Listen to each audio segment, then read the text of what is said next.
Apresentamos Através da Bíblia, o programa que leva você ao estudo sistemático e detalhado do Livro dos Livros, a Palavra de Deus. Estes estudos são de autoria do Dr. J. Vernon Magui e apresentados pelo pastor e professor Itamir Neves. Convidamos você, ouvinte, a acompanhar esta jornada através da Bíblia. Olá, amigo. Estamos iniciando mais um programa da série Através da Bíblia. E para nós é sempre motivo de muita alegria sabermos da sua companhia conosco. Obrigado porque você tem sintonizado esse programa e tem sido fiel em nos acompanhar no estudo sistemático que fazemos da Palavra de Deus. Estamos iniciando os estudos no Evangelho de Mateus. Hoje nós vamos estudar os 12 primeiros versículos do capítulo 3, onde veremos a pregação e o ministério de João Batista. Certamente teremos lições importantes para aprender e aplicar em nossas vidas. Por isso eu quero sugerir agora a você que abra a sua Bíblia e acompanhe atentamente o estudo da Palavra do Senhor. Depois você pode escrever compartilhando como Deus falou ao seu coração. E é exatamente isso que o nosso irmão da cidade de Mafra, no estado de Santa Catarina, fez, escrevendo essas palavras.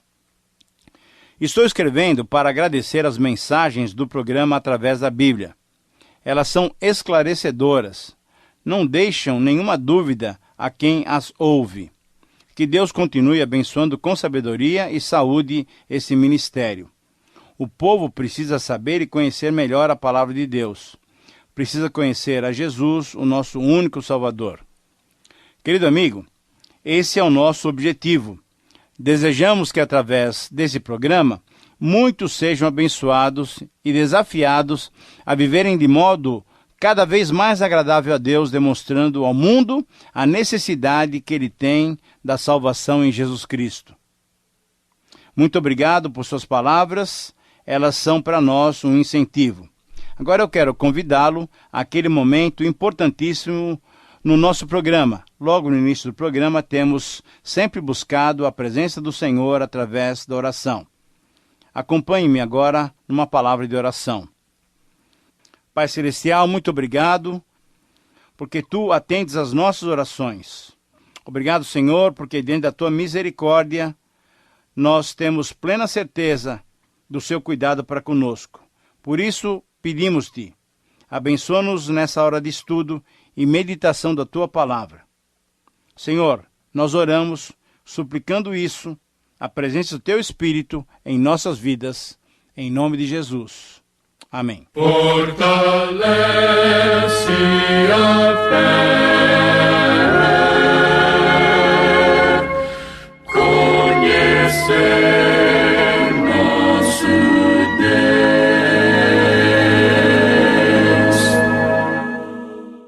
Querido amigo, o alvo do nosso estudo de hoje é estudarmos Mateus 1 a 12. É bom lembrarmos antes parte do conteúdo do capítulo 2. Você se lembra da reação de Herodes depois que viu-se iludido pelos astrólogos, isso é, os magos orientais? Se lembra?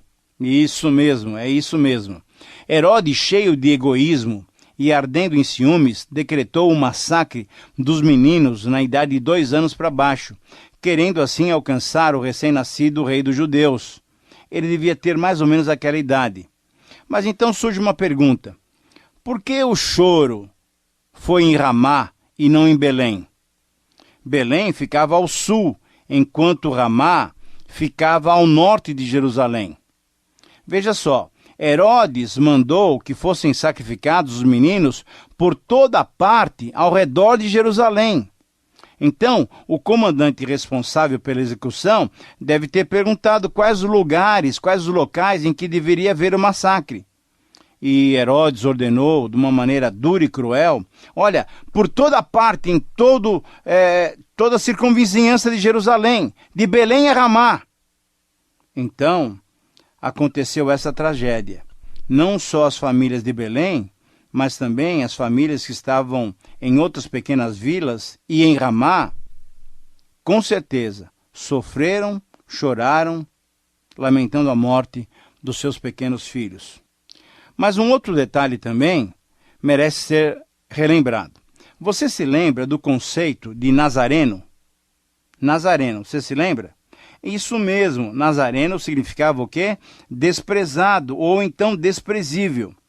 Era a maneira zombeteira com que as pessoas se referiam aos moradores da Galileia.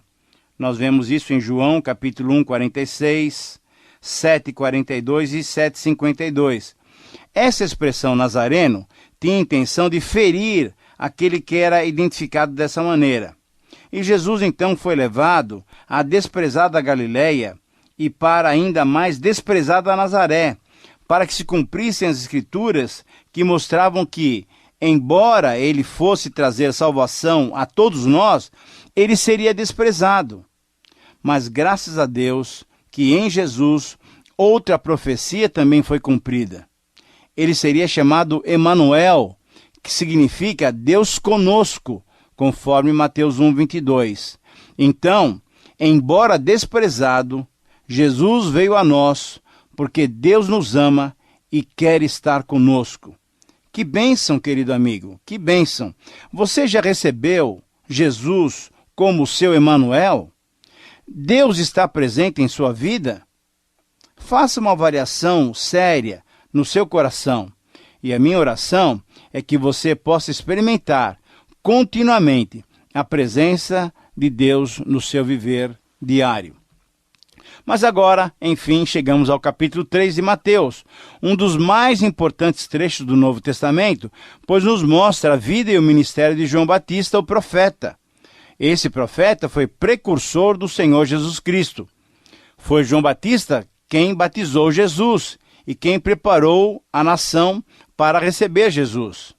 Embora os 4 evangelistas iniciaram de maneiras diferentes um do outro seus relatos sobre a vida e o ministério de Jesus Cristo, é notável que todos os 4 incluíram algum relato do ministério de João Batista antes das suas descrições do ministério de Jesus Cristo. Os 4 evangelistas perceberam corretamente que a função de João Batista era de precursor, como aquele que prepararia o caminho para o Messias, como havia sido predito pelas escrituras do Antigo Testamento, como por exemplo Isaías 40, versículo 3, e Malaquias 3, 1 e 4. Era fundamental o registro do ministério de João Batista, que era também profetizado desde o Antigo Testamento. Por isso, reconhecendo a sua importância, todos os 4 evangelhos incluíram o seu ministério de precursor, pois assim também eles poderiam autenticar o ministério de Jesus, pois a própria Escritura revelava que qualquer pretendente messiânico deveria ter o seu precursor. Era consenso, então, entre os judeus, que durante 400 anos Israel tinha tido profetas, e 400 anos agora, nesses últimos 400 anos, tinha havido um período de silêncio. Deus não estava falando mais para judeus como nação. Então, quando João Batista apareceu, o seu ministério causou uma grande sensação exatamente por causa disso. Depois de 400 anos de silêncio, agora Deus se manifestava novamente através de um profeta. Então, observando o texto bíblico, no primeiro versículo de Mateus 3, nós lemos o seguinte: Naqueles dias apareceu João Batista pregando no deserto da Judéia e dizia: Arrependei-vos, porque está próximo o reino dos céus. Se tivéssemos apenas o Evangelho de Mateus, ficaríamos sem resposta para a seguinte pergunta: qual é a origem de João Batista? Veja só, Mateus não responde essa pergunta, mas ao estudarmos o Evangelho de Lucas, e quando nós o fizermos, nós conheceremos maiores detalhes da origem desse que foi o último profeta da Antiga Aliança. Mas se você quiser antecipar um pouquinho, no primeiro capítulo de Lucas, você irá encontrar mais detalhes sobre a vida de João Batista. Como dissemos, no livro de Malaquias encontramos referências a João Batista, pois ele seria o precursor ou mensageiro do Messias. Portanto, João Batista, mencionado aqui por Mateus, é o mesmo mensageiro de Malaquias 3:1. Parece que, para Mateus, o mais importante era a mensagem desse pregador e não propriamente a sua origem, a sua descendência. E a pregação de João Batista enfatizava o quê? Ela enfatizava o arrependimento. Ouçam suas palavras mais uma vez. Arrependei-vos, porque está próximo o reino de Deus. Para o homem pecador, essa é a mensagem vinda de Deus, vinda do céu. A mensagem do arrependimento. Era por meio do arrependimento que o povo poderia se preparar para receber o Messias. Com essa mensagem, João Batista identificou-se como mensageiro profetizado por Malaquias. João Batista, então, veio com essa mensagem de arrependimento para preparar o povo. Mateus nos relata que ele andava pelo deserto da Judéia pregando arrependimento e a vinda do reino dos céus. Mateus relata no verso 5 que saíam a ter com ele Jerusalém, toda a Judéia e toda a circunvizinhança do Jordão, e eram por ele batizados no Rio Jordão, confessando os seus pecados, confessando que estavam se arrependendo. João Batista pregava que estava próximo ao reino dos céus, e para entrar no reino era necessário o arrependimento. A pergunta agora, querido amigo, é se você sabe o que significa arrependimento. Qual é a sua definição? Permita-me ajudá-lo a definir. Arrependimento é abandonar o pecado, é mudar de mente. Arrependimento é a conversão, é tomar um novo rumo, é virar as costas para o pecado. Agora, você concorda com essa conceituação? Ora, eu pergunto isso porque essa é a definição da palavra na língua original, no grego, em que o Novo Testamento foi escrito. Essa é a definição da Bíblia. A mensagem do arrependimento é dirigida a todos nós, todos os seres humanos. Todos nós necessitamos nos arrepender da nossa condição pecaminosa diante de Deus para termos a possibilidade de nos relacionarmos novamente com Ele, com o nosso Deus. O arrependimento, então, deve ser praticado pelos que são salvos, mas também por aqueles que ainda não creem. O arrependimento é o primeiro passo para termos a nossa relação com Deus. A mensagem de arrependimento foi endereçada primeiramente ao povo de Deus, que se distanciava do Senhor. Muitos do povo de Deus precisam de um despertamento espiritual. E não existirá despertamento espiritual ou avivamento sem arrependimento de pecados e de nossas faltas. Deixe-me explicar a nossa responsabilidade. Veja só, existem muitos crentes frios espiritualmente. A fé não está fortalecida. É o enfraquecimento da fé. Crentes frios e indiferentes. Esses precisam de arrependimento. Precisam voltar-se para Deus com fé, amor e dedicação. Quando lemos as 7 cartas endereçadas às 7 igrejas na Ásia, em Apocalipse 2 e 3, vemos que foram mensagens de despertamento e de fé. Eram igrejas que estavam precisando de um despertamento espiritual. E como não pode haver despertamento real sem arrependimento, os crentes daquelas igrejas precisavam de arrepender-se. Aquelas cartas vindas de Cristo, através do apóstolo João, foram mensagens para promover o arrependimento e o avivamento espiritual daquelas igrejas. Como já dissemos, arrependimento é voltar-se para Deus, é tomar um novo rumo. Arrependimento é dar meia volta, dando as costas para o mundo e voltando-se para Deus. Arrependimento é deixarmos aquilo que sabemos que não agrada a Deus e voltarmos para Cristo, para uma vida de fé e dedicação. Na vida de muitos cristãos, vários ídolos estão tomando o lugar de Cristo. E por isso, então, é necessário arrependimento. Foi isso que levou os crentes da igreja de Éfeso a perder o primeiro amor por Cristo.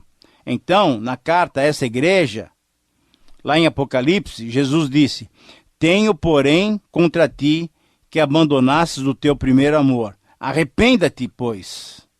Mas como dissemos anteriormente, há também o arrependimento daqueles que ainda não creem.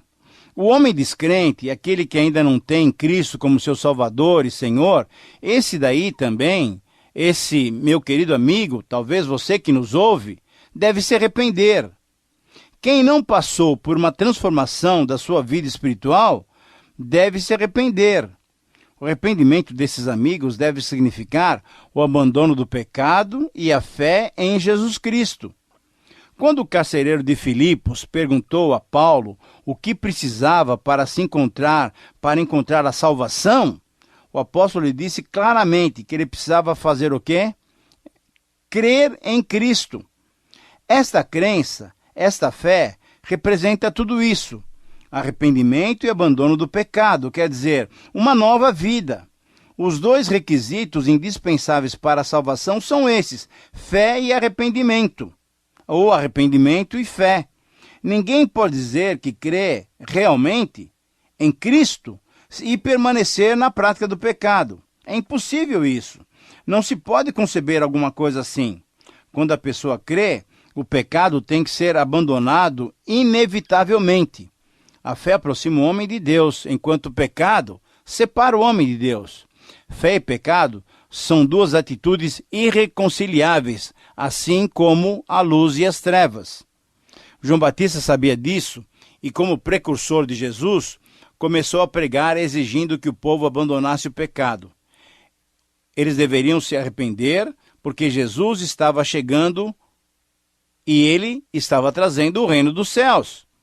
Era o tempo de despertamento e de fé. Era o tempo de arrependimento. Era o tempo de abandono do pecado, mas era também um tempo de salvação. João Batista, conforme os versículos 7 a 10, percebendo que muitos fariseus e saduceus vinham até ele para serem batizados, João Batista desafiou-os, chamando-os de raça de víboras e exigindo deles frutos que demonstrassem verdadeiro arrependimento, ao invés de ficarem só recitando serem eles os filhos de Abraão, achando que com isso participavam dos méritos do patriarca herói da fé. Não, João Batista disse que o machado já estava colocado à raiz das árvores, que seriam examinadas, e a que não fosse encontrada produzindo bons frutos seria cortada e lançada no fogo. Você percebe, querido amigo, que aquela era uma mensagem dura, porém uma mensagem muito objetiva? Era o requisito do arrependimento, era requerido arrependimento e fé. E uma demonstração também de transformação na vida. Eram os frutos que deveriam mostrar uma vida transformada. Ao anunciar a proximidade do reino dos céus, João Batista mostrou a iminente vinda do Messias e apontou diferenças claras entre o seu ministério e o ministério do Messias. No versículo 11, João disse: "Eu vos batizo com água para arrependimento, mas aquele que vem depois de mim é mais poderoso do que eu, cujas sandálias eu não sou nem digno de levar. Ele vos batizará com Espírito Santo e com fogo." O batismo era uma forma de identificação. O batismo de João identificava que o indivíduo reconhecia a sua necessidade de arrependimento para a remissão dos seus pecados. Diante do quê? Diante de um novo tempo. Diante do reino que estava chegando, isto é, diante da era messiânica. João Batista, ao mencionar a superioridade daquele de quem ele era o precursor, isso é, do Messias, ele disse também o seguinte, que o Messias batizaria com Espírito Santo e com fogo. A época messiânica seria identificada pela presença do Espírito Santo e também seria caracterizada, identificada com o fogo. Isto é, seria uma época de pureza, conforme lemos, por exemplo, em Isaías 1:25, Zacarias 13:9, Malaquias 3, versículos 2 e 3. No verso 12, o João Batista diz que a sua pá, isso é, a pá do Messias, ele a tem na mão e limpará completamente a sua eira, recolherá o seu trigo no celeiro, mas queimará a palha em fogo inextinguível. João Batista disse que o Messias iria realizar uma separação entre os seres humanos. Alguns seriam ajuntados, recolhidos como bons grãos, e alguns recolhidos como farelo. Eles seriam destruídos e queimados em fogo. A vinda do Messias, em outras palavras, iria trazer tanto salvação como julgamento. Iria trazer tanto a presença do Espírito Santo, que é consolador, como a condenação pela falta de arrependimento. O homem, querido amigo, precisa de salvação, não importa a sua condição. Todos precisam crer para se salvar. Todos precisam se arrepender para se salvar. Aliás, Jesus começou seu ministério pregando arrependimento e fé. E ele disse: arrependei-vos e crede no Evangelho. Na verdade, essa é a mensagem que o homem de hoje precisa saber. Essa é a mensagem que o homem de todos os tempos precisa saber. Precisam se arrepender e crer no Evangelho. Arrependei-vos porque está próximo o reino dos céus, pregava João Batista. Mas o que quer dizer, na verdade, reino dos céus? Como anteriormente nós já mencionamos, reino dos céus significa o quê? É a presença de Jesus na vida das pessoas. Reino dos céus é a invasão da eternidade na história humana. O reino do céu é a entrada de Jesus na história humana. E o rei desse reino é Jesus. Não pode existir um reino sem um rei. E também não pode haver um rei sem um reino. Um rei é para um reino. O reino do céu está presente na pessoa de Jesus Cristo. Muitos podem dizer que presentemente não existe reino do céu ou reino de Cristo na terra. Infelizmente, quem pensa assim está equivocado. O reino dos céus está presente. Está presente sim, lógico. Todos os que estão em Cristo pela fé estão no reino de Cristo. Estão no reino dos céus. Os que pertencem a Cristo agora pertencem também ao seu reino. E o verso 4 nos relata o seguinte: João usava vestes de pelos de camelo e um cinto de couro, e a sua alimentação era de gafanhotos e mel silvestre. Querido amigo, lógico que também por isso é que Mateus relata que o ministério de João Batista causava sensação, causava admiração. Não só por sua pregação, mas também por sua apresentação. A maneira de se vestir, as roupas com que se vestia, a comida com que se alimentava e o local onde ministrava, tudo isso chamava a atenção da população sobre ele. E ele era visto de uma tal maneira muito interessante, não apenas como um pobre, como um esfarrapado, mas ele era visto como um profeta. Por isso, então, depois de 400 anos de silêncio, a palavra dele realmente era o céu novamente falando para Israel, através de um profeta com ligações óbvias com Elias, conforme lemos lá em 2 Reis, capítulo 1, versículo 8, e Zacarias, capítulo 13, versículo 4. Ora, diante dessa clara importância de João Batista, Mateus o identificou não somente como um profeta, mas como o precursor do Messias, que estava preparando o caminho para a vinda do Senhor, conforme lemos no versículo 3. Então vemos por esse registro que João Batista não pregava no estádio, mas ele pregava onde? No deserto. Ele não procurava o povo nas cidades, mas o povo procurava no deserto. Era de fato um grande pregador que tinha o Espírito de Deus.